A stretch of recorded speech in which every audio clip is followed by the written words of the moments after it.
강혜신의 오늘의 미국.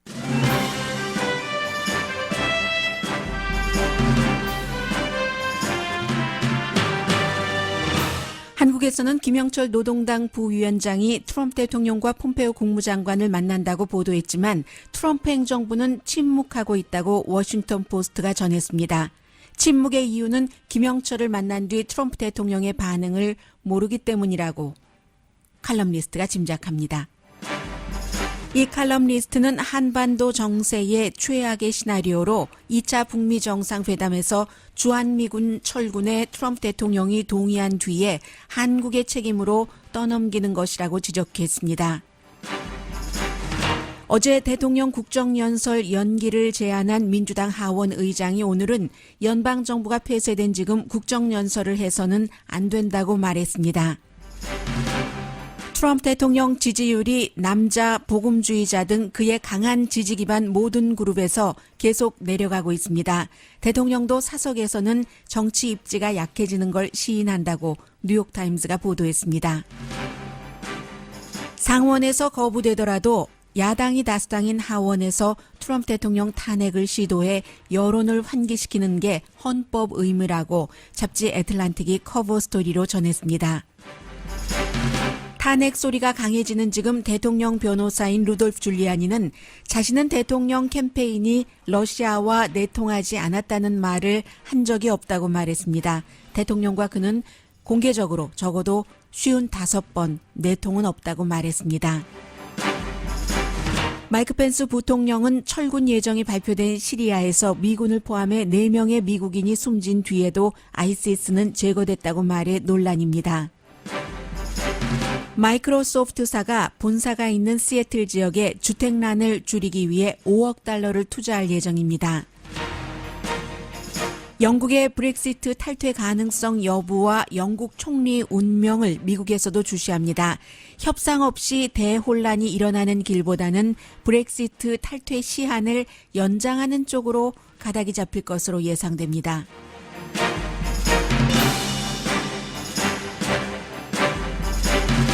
여러분 안녕하십니까? 오늘의 미국 강예신입니다.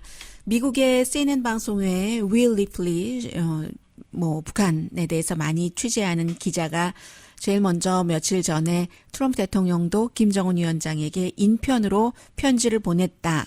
그 내용이 나온 뒤에 그 밖에 이제 김영철 노동당 부위원장의 미국 방문 등등에 대해서는 미국 언론도 한국 언론을 인용을 해서 전하고 있습니다.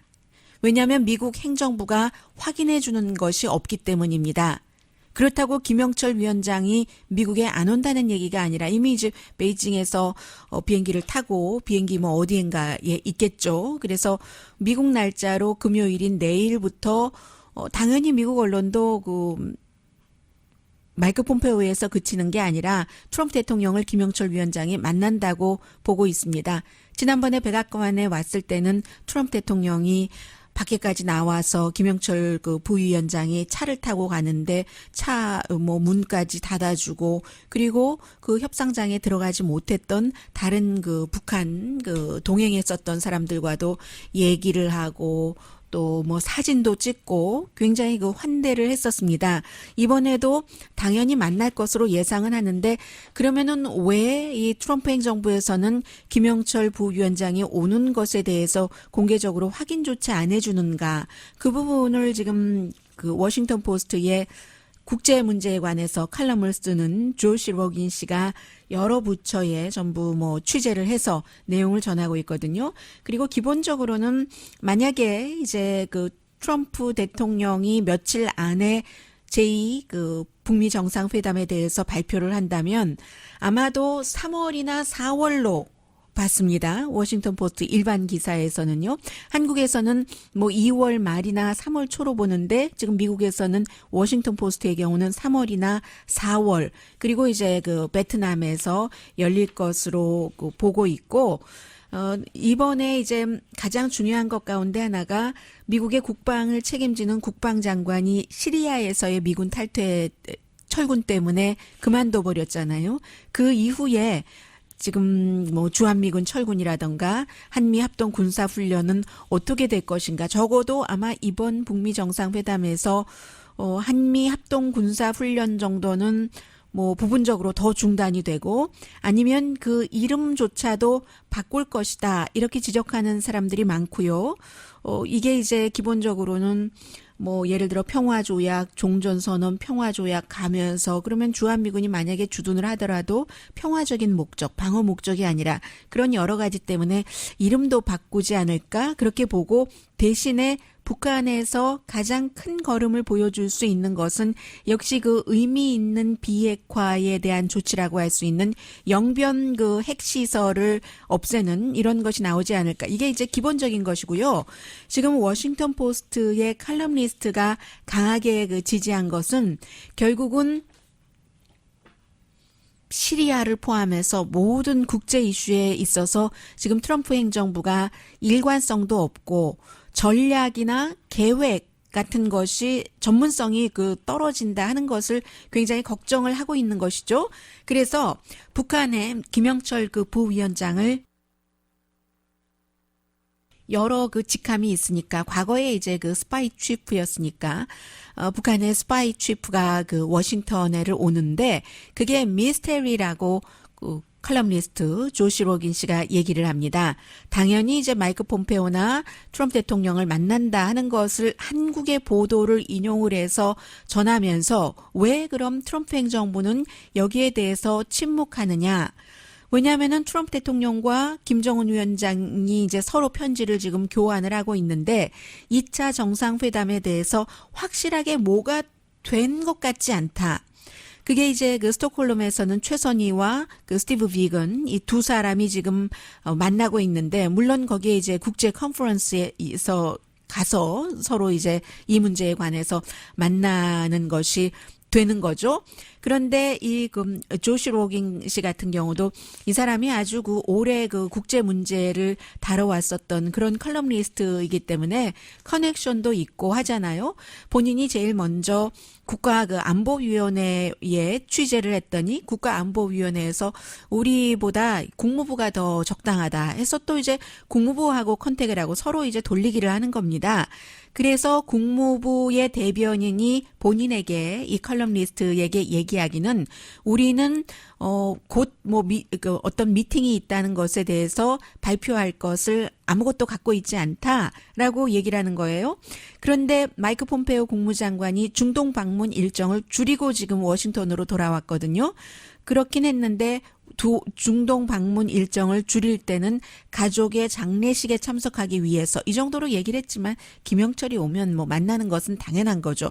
당연한 만남에 대해서 국무부가 우리는 지금 발표할 것이 없다라고 말하는 것이 그만큼 기본적으로는 무언가가 새나가면 계속 또 이 트럼프 대통령이 뭘 잘못할 것이다. 이런 보도가 나오는 것에 대한 우려가 있기도 하지만 그렇지만 이 정도면 이미 비밀이 아닌 거잖아요. Secret is already out 돼버린 건데 이 상황에서도 발표를 하지 못하고 있는 것은 이 김정은 위원장과 트럼프 대통령이 만나기 전에 해둬야지 될 그 일에 대한 자신이나 확신이 없는 것 같다라고 이 외교 문제 전문가는 보고 있는 겁니다.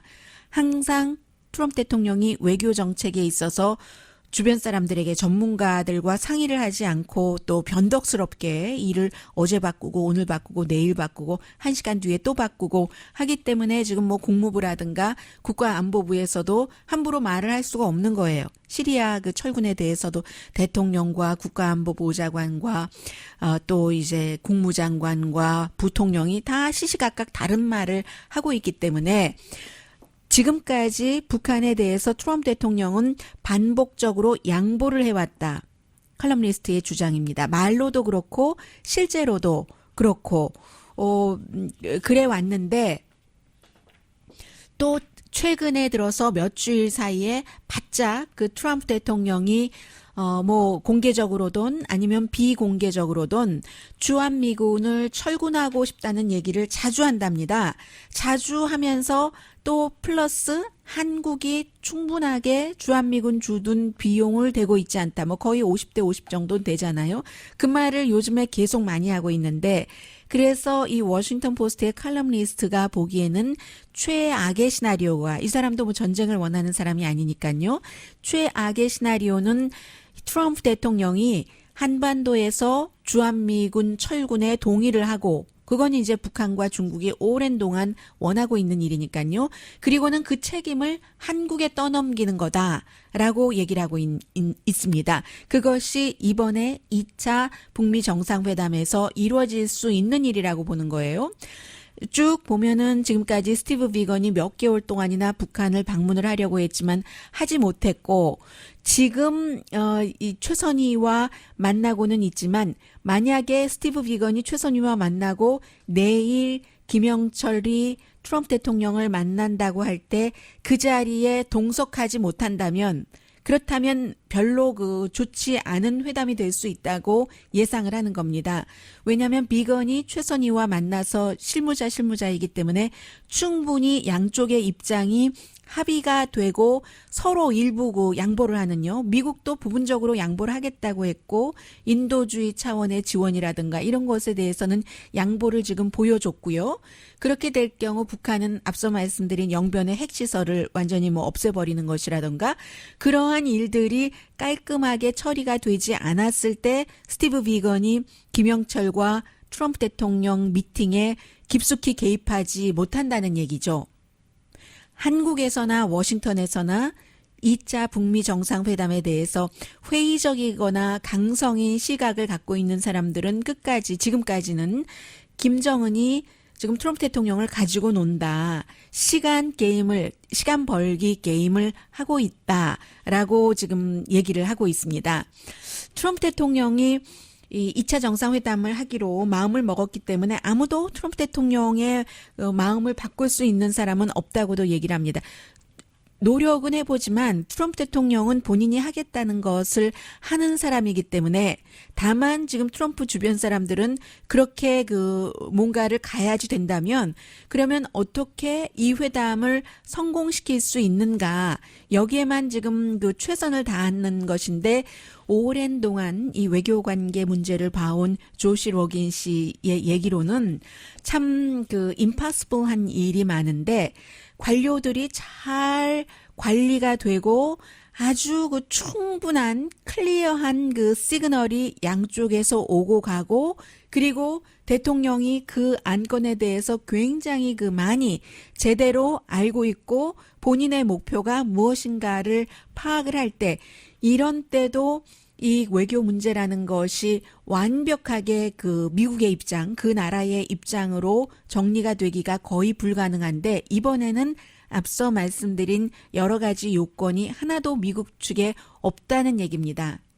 그래서 이 칼럼니스트가 김영철이 트럼프 대통령을 만나고 난 뒤에라도 행정부가 나머지 사람들이 도대체 무슨 일이 일어나고 있는 것인지를 좀 알게 해줬으면, 리얼리티 TV 스타일 외교라고 표현을 하고 있습니다. 그래서 아직까지는 지금 트럼프 행정부의 침묵이 무엇을 말하는 것인지를 확실하게 파악하기는 힘들다 하는 게 오늘 워싱턴 포스트의 칼럼니스트의 글이었습니다.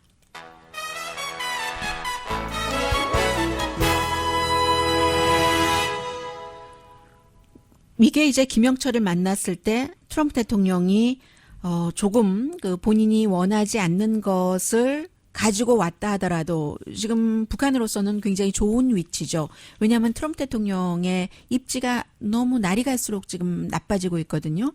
연방정부 폐쇄 27일 되면서 계속 지지율이 낮아지는데, 뭐 잠시 뒤에 자세히 말씀을 드리겠습니다마는, 백인 복음주의자들 사이에서도 불과 얼마 전에는 선거 끝나고 선거하고 할 때는 80% 넘었죠.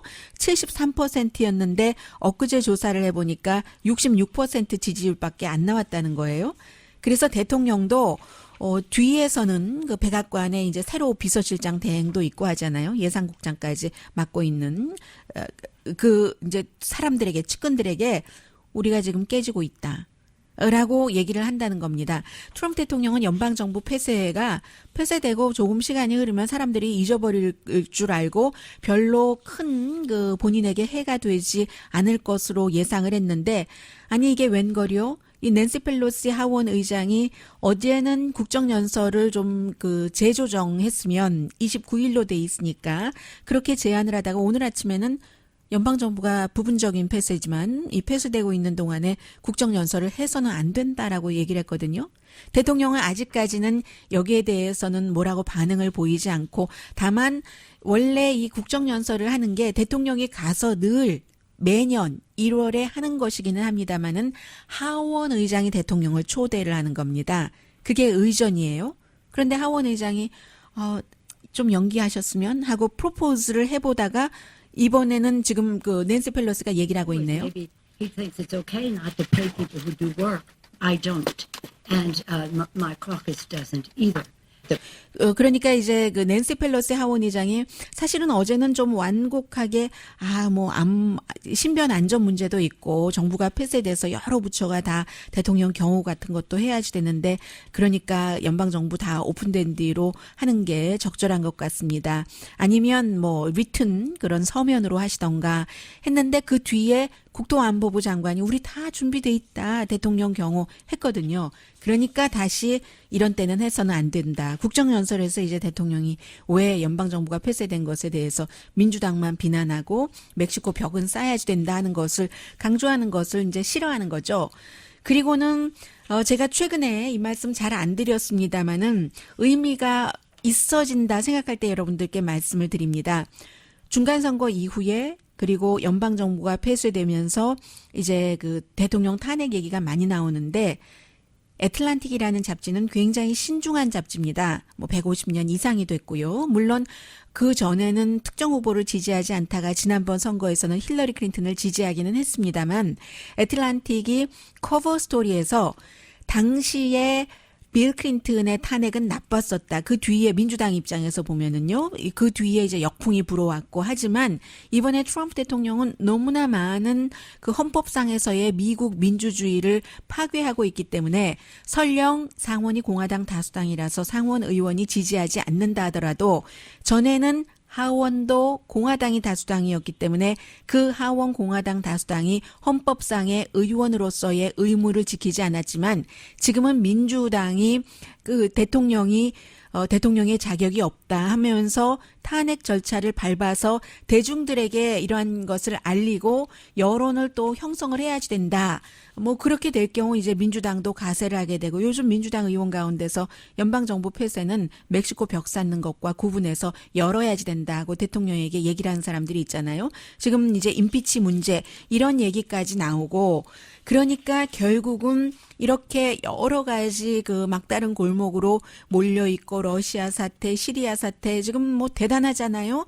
그런 때에 트럼프 대통령이 돌파구, 좋은 뉴스, 성공한 회담이라고 그 실제로든 말로든 뭔가를 국민에게 납득시키기 위해서 북미 정상회담에서 실제 해야지만 되는 부분보다 더 많이 김정은에게 양보를 할 수도 있다는 걱정을 또 북한 문제 전문가들은 하고 있는 거죠.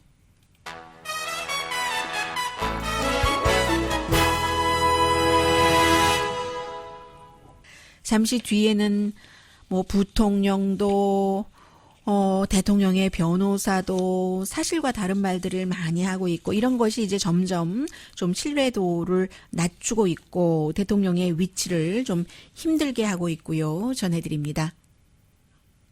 라디오 서울 방송 오늘의 미국 듣고 계십니다. 시리아에서 아이시스가 다 잡혔다. 미군이 거기에 가 있는 이유는 오로지 아이시스를 잡기 위해서인데 그 임무가 끝났기 때문에 미군들은 전부 집으로 돌아와서 행복한 생활을 할 수가 있다. 중동에 파병된 것보다. 이게 이제 대통령이 얘기한 시리아에서의 미군 철군이었습니다. 그리고 어제 이제 미군 2명 그리고 또 국방부의 그 민간인 뭐 국방부에 민간인이 있으니까요. 또 한 사람은 계약자, 군 이렇게 미국 사람 4명이 숨졌고 그 밖에 또 3명의 미군이 부상했습니다. 시리아에서 지금 아이시스의 웹사이트를 보면은 자신들의 그 자살 폭발범이다라고 얘기를 하고 있어요. 그런데 이제 이런 일이 일어나고 나서 몇 시간 뒤에 어제 이제 오늘의 미국 끝나고 나서 다 이제 드러난 얘기들인데 몇 시간 뒤에 그 마이크 펜스 부통령이 국무부에서 연설을 했거든요. 이제 그 연설 가운데 한국에서는 한국에 관련된 그 북한에 관련된 그런 부분만 그 강조를 하지만 어제 이제 그 연설 자체가 국무부에서 이제 뭐 다른 나라의 대사들 그리고 외교관들이 전부 모여서 한 180명 정도가 세계에 파견돼서 일하고 있는 사람들이 모여서 그 자리에서 부통령이 미국의 외교 정책에 대해서 말을 했던 184명이었었네요. 그런 자리였거든요. 그 자리에서도 그 펜스 부통령이 아이시스는 다 잡혔다라고 그 얘기를 한 겁니다. 그 얘기를 하면서 몇 시간 뒤인데 미군이 숨진 것이 다 그 뉴스로 일반 사람들도 알고 있는 미군이 숨진 것에 대해서 전혀 얘기하지 않았고요. 아마 트럼프 대통령도 지금에서야 오늘 아침에 제가 뉴스를 준비할 때도 그렇지 않았고 한 1시간 전쯤에 대통령이 뭔가 그 첫 번째 얘기를 한다고는 했는데 그 자세한 내용을 제가 아직 그 확인을 하지는 못했습니다. 그 정도로 어디서 미군이 숨진다 하면은 바로 최고의 대통령과 부통령의 헌법에 선서한 그 넘버 원 이슈 임무가 국민의 안전을 보호하는 거잖아요. 그 국민이 숨졌는데 거기에 대해서 아무도 얘기를 안 하는 겁니다. 부통령도 한마디도 하지 않았고 대통령도 안 하다가 지금 이제 거의 24시간 돼가는 때에 아마 뭔가 언급을 하는 것 같은데 그만큼 지금 미국이 주장을 지금 하고 있는 물론 많이 잡히긴 했죠. 많이 잡히고 그들이 갖고 있던 땅에서도 떨어지기는 했습니다만 잠복기이지 완전히 없어진 것은 아니고 완전히 없앨 수 있는지도 잘 모르겠고요. 아이시스가 없어지면 알카이다가 스물스물 들어가면서 아이시스가 나온 것처럼 또 다른 것이 나오겠죠. 근본적인 문제가 풀리지 않는다면 그래서 근본적인 문제를 깨끗하게 해결하기 전에 뭔가를 잠재우기라도 하고 정찰 역할이라도 하고 그런 것이 중동에서 시리아에서의 미군의 임무였는데 그것을 빠진다고 하니까 미군도 돌아오게 하고 뭐 중동에 개입하지 않는다고 하고 그럴 경우 중동이 나름대로 자신들의 입장을 찾아간다 하면은 그것도 어느 정도 긍정적일 수 있겠으나 지금은 딱 그 입 벌린 악어처럼 하고 있는 러시아가 확 그 속으로 들어가 버리니까는요. 그래서 이제 그게 위험스럽다 하는데 부통령이 아무 말도 그 말은 안 하고 여전히 아이시스를 잡았다고 해서 굉장히 좀 논란이 됐고요. 그리고 북한에 대해서는 지금 여전히 이제 트럼프 대통령이 김영철을 노동당 부위원장을 만나면서도 우리는 북한의 공격에 대해서 더 강한 그 방어를 할 준비가 돼 있다라고도 어제 얘기를 했습니다. 중국에 대해서도 비난을 했는데 뭐 무역에 관한 것이니까 그저 그만두고요. 트럼프 대통령의 외교 정책은 세계가 지금 기대하고 있는 것과는 다르다. 그러나 아메리카 포스트 아젠다가 굉장히 좋고 중요한 것이다 하고 마이크 펜스 부통령이 강조를 했습니다. 그런데 이제 이런저런 일들이 일어나면서 아메리카 포스트가 역시 트럼프 대통령의 멕시코와 사이에 장벽을 쌓겠다는 건데 국경을 기본적으로는 지키지 않고 국경에서 다 모든 범죄가 들어오는데 좋아할 사람은 아무도 없을 겁니다. 다만 이제 벽을 쌓아야지 된다, 쌓지 않아야지 된다의 의견의 강도가 다르고 2,000마일이나 되는 곳에 무슨 예전에 그 봉건 영주가 뭐 성을 쌓듯이 벽돌을 쌓듯이 그럴 수도 없는 것이고 어떤 부분은 벽을 쌓아서 그것도 완전한 벽을 쌓아서 효율이 있는 곳이 있는가 하면 어떤 지역은 울타리만 또 어떤 지역은 체크포인트가 있잖아요. 이런 식으로 하면서 테크놀로지를 해야지 된다. 이게 또 이제 민주당의 생각이고 공화당에서는 그건 민주당이 원치 않는 거야. 뭐 민주당은 뭐 범죄가 들어오는 거, 강간범이 들어오는 거 그런 거 상관 안 해. 나중에 다 범죄자들이 들어오더라도 민주당 표가 되잖아. 이렇게 얘기를 하는데 양측의 주장에 좀 어느 정도의 무리가 다 있다고 보여지고요. 그러나 분명한 건 그 사이에 지금 그 엄마 아빠와 분리됐던 가족 분리 정책, 이민 정책 때문에 어린이들 숫자도 원래 생각했었던 것보다 더 많다 하는 게 오늘 아침에 나오기도 했고요. 그런 것뿐만이 아니라 아니 그 멕시코에 벽 쌓는 것도 너무 버티게 하는 것 아니야? 라고 하면서 연방정부 문 닫고 공무원들 가운데서 가난한 사람들 굉장히 많아요. 연봉 2만 달러 안 되는 사람들도 있습니다. 계약자들은 게다 대고 일 못하고 돈 못 받죠. 그렇기 때문에 불만들이 조금 더 강해지고요. 또 워싱턴 DC만 하더라도 정부가 텅 비어 있으니까 한국 분들이 만약에 워싱턴 DC에서 이 방송 듣고 계신 분 가운데서 세탁소를 하신다던가 아니면 그 식당을 하시는 분들 손님 줄어들었을 것 아니에요. 20%에서 60% 줄어들었다고 하던데요.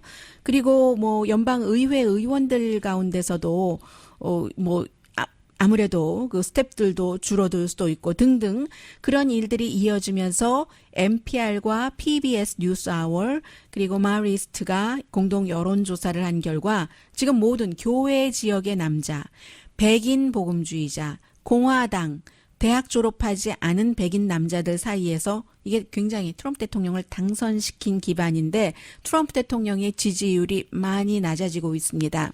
날이 가면 갈수록 더 지금 좀 위험해요.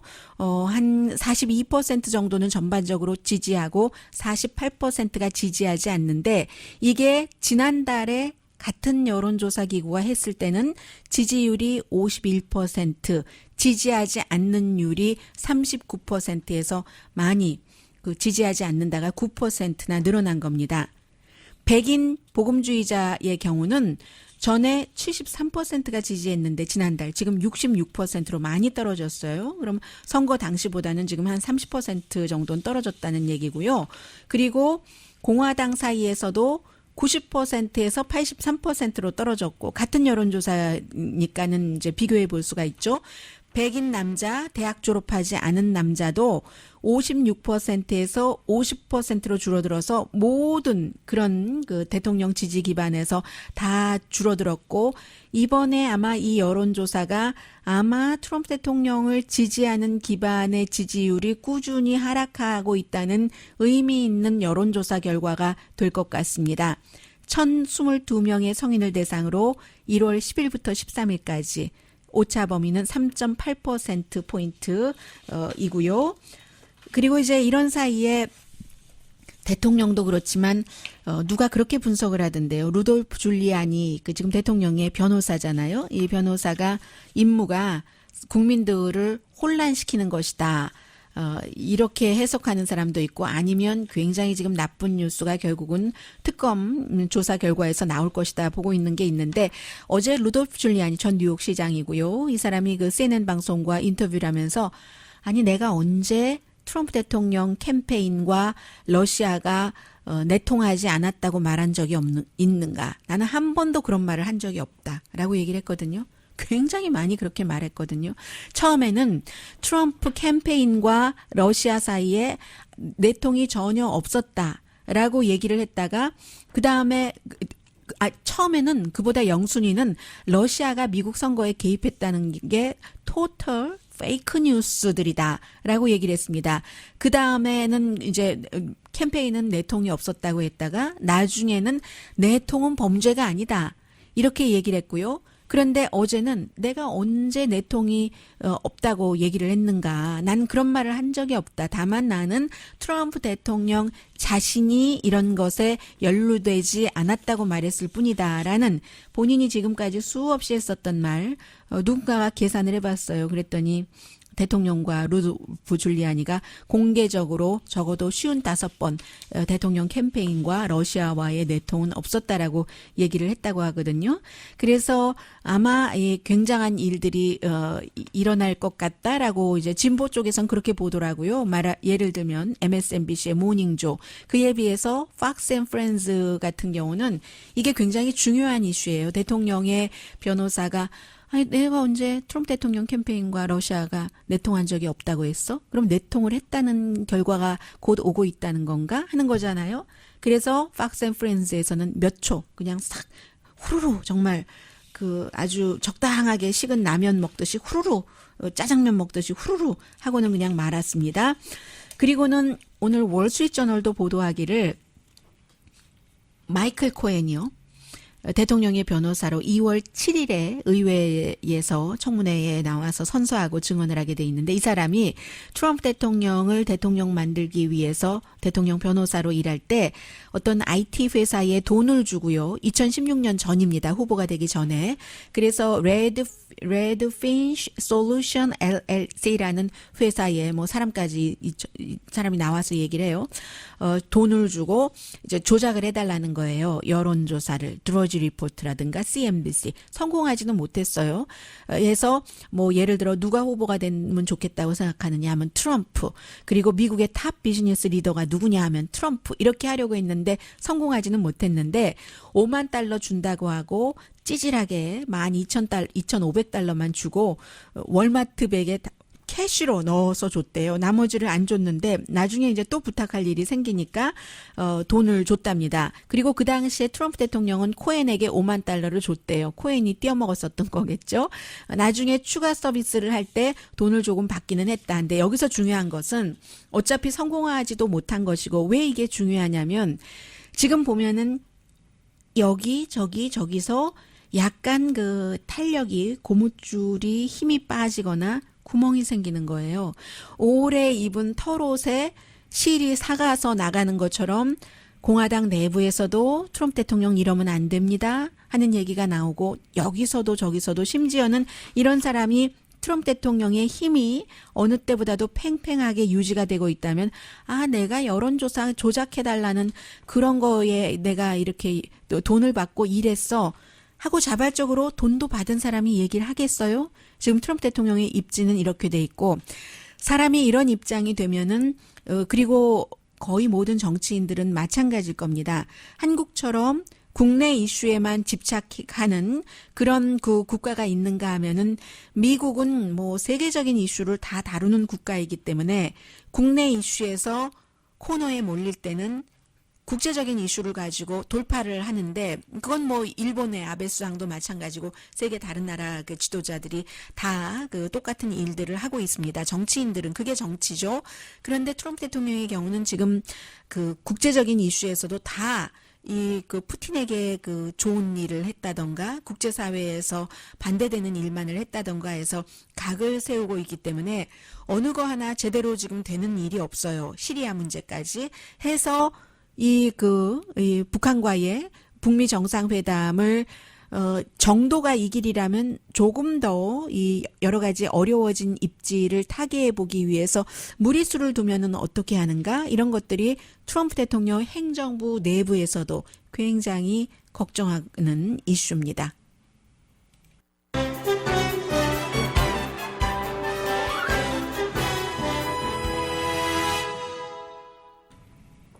라디오 서울 방송 오늘의 미국 듣고 계십니다.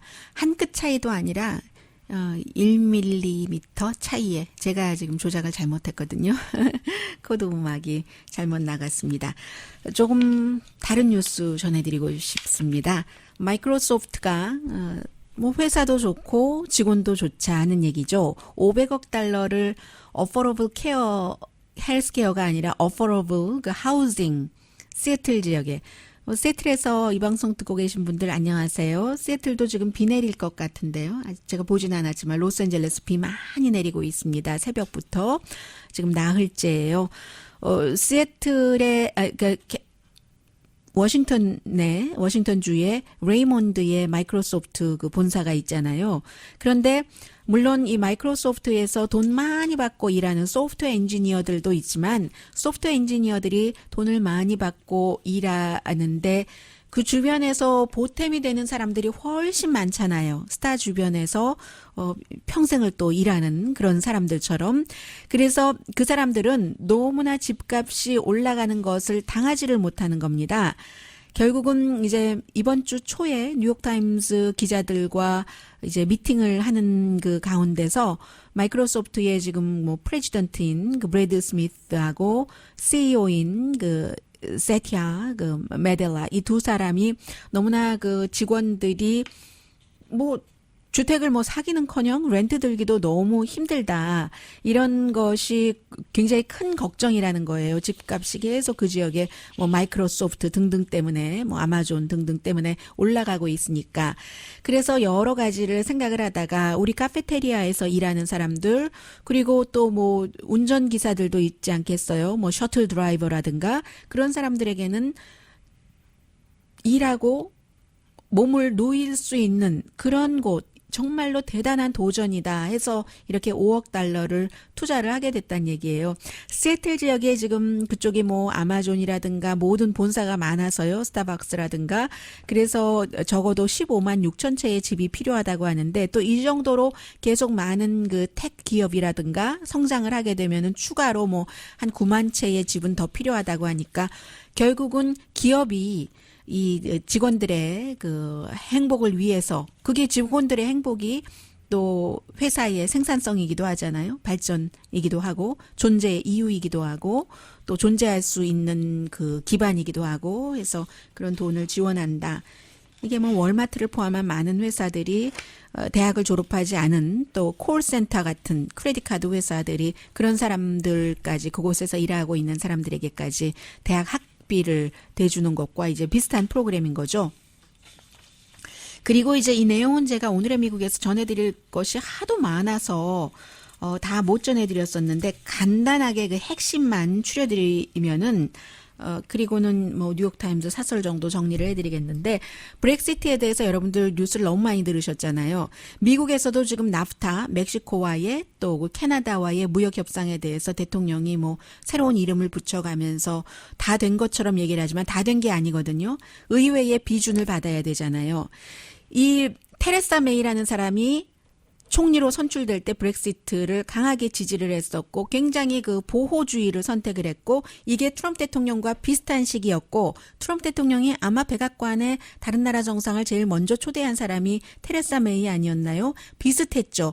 뭐 예를 들어 반이민 정서라든가 문을 닫아야지 된다든가 브렉시트를 해서 우리가 손해보지 말아야지 된다든가 그동안 영국이 파운드화를 지킨 것만 해도 좋아하고 하하하 했는데 사실은 그 브렉시트라는 것이 러시아가 조작을 했다고도 하고 나중에 뭐 많은 차이가 아닌 것으로 통과됐는데 사람들이 선거 끝나고 나서 그 의미를 알고는 내가 좀 알았으면 제대로 하고 후회를 했었다는 것 아니에요. 그런데도 계속 밀고 와서 결국은 메이가 그동안 2년 넘었죠. 그것이 통과되고 나서 쭉 그 해놓았던 안에 비준을 받아야지 되는 겁니다. 영국의 국회에 의회에 비준을 받아야지 되는데 여기서 비준을 안 해줬어요. 이 메이의 당은 보수당은 보수당대로 이거 더 강해야지 된다 하고 그리고 노동당은 야당대로 이건 뭐야 하고 더 너무 강하다고 하고 비준을 안 해준 거예요. 영국과 이거 유럽연합의 29개국인가요? 27개국인가요? 서로 이제 합의는 했지만 양쪽에서 유럽연합은 당연히 하겠죠. 영국 의회에서부터 비준이 안 돼 버린 거잖아요. 그래서 이게 뭐 정말로 이 그 보수당에서조차도 많은 사람들이 반대를 118명인가가 반대를 했잖아요. 메이당에서도 그랬는데 다행히 어제 이 그 불신임 투표에서는 살아났어요. 살아나서 총리 자리는 지키게 됐는데 그러면 그 다음에 이제 어떤 결과가 나오는가?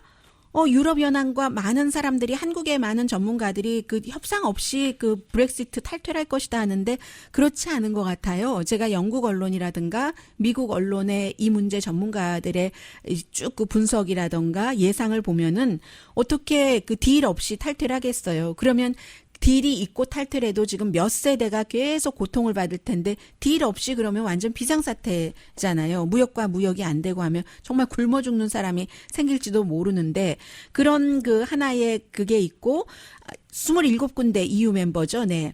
이 27군데 EU 멤버와 결국은 좀 시한을 연장하는 거 3월 29일인가 그렇잖아요. 10주일밖에 안 남았는데 시한을 조금 연장해서 뭔가 그 사이에 방법을 찾는 것이 아니냐. 이제 이 정도로 보고 있는데 이 쭉 보면은 영국이 우리가 손해 볼 수 없다 이런 것도 있었고 영국도 지금 뭐 미국의 행정부나 다른 유럽의 이민을 거부하고 그러는 그 분위기 왜 우리가 이런 것을 해줘야지 되지 하는 그런 것들이 이제 미국과 통했는데 제일 처음 당선되고 나서 또 트럼프 대통령도 당선되고 나서 백악관에 와서 남자와 여자인데도 아주 다정하게 손잡고 이랬었던 사람이 지금 다 미국과 그 영국에서 굉장히 그 힘든 상황이고 그리고 그 두 가지 이슈에 다 러시아가 들어가 있는 겁니다.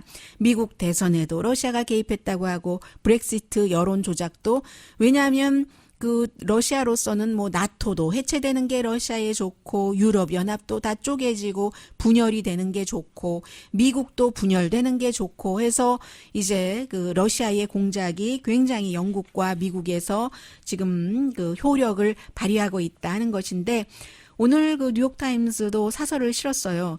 딜이 이 자체를 그 국회에서 인정할 수 없다면 그래도 또 노딜이라는 것은 받아들일 수가 없다면 어떻게 해야지 되는가? 결국은 마찬가지예요. 제가 앞서 말씀드린 것처럼 앞서 말씀드린 말씀은 대부분 이제 그 가디안이라든가 아니면 그 뭐 이코노미스트라든가 영국의 매체를 중심으로 전해드렸는데 이 미국의 그 뉴욕타임스도 가장 좀 긍정적인 그 솔루션이라는 게 EU의 27개국과 영국이 결국은 600페이지나 된 그 어그리먼트를 지금 영국 국회에서 노해버린 거거든요. 그런 것들을 시간을 조금 더 갖고 시간을 조금 연장을 해서 3월 29일이 아니라 더 뭔가 양측에서 좀 숨을 쉬고 이 데드라인 이게 가장 정확한 표현이네요. 데드라인을 연장하는 것. 아마 이렇게 가지 않을까 싶습니다.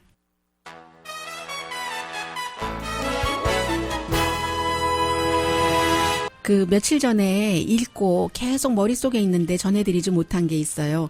그 유명한 한 작가가 쓴 그 기고문인데 왜 아시안들이 I love you라고 그 말하지 못하는가 하는 그 부분에 대해서 우리 보통 유교 사상 이렇게 생각하는데요. 2세들은 아시안 부모들이 너 이거 대라 이거 대라 이렇게 살아야 돼 저렇게 살아야 돼 하고 샌드라우처럼 어떤 그런 일을 한다던가 하는 것을 경멸하고 하는 그 부모들을 아주 사랑한다는 말이 나오기 쉽지 않다는 그런 얘기를 했어요. 강혜신이었습니다.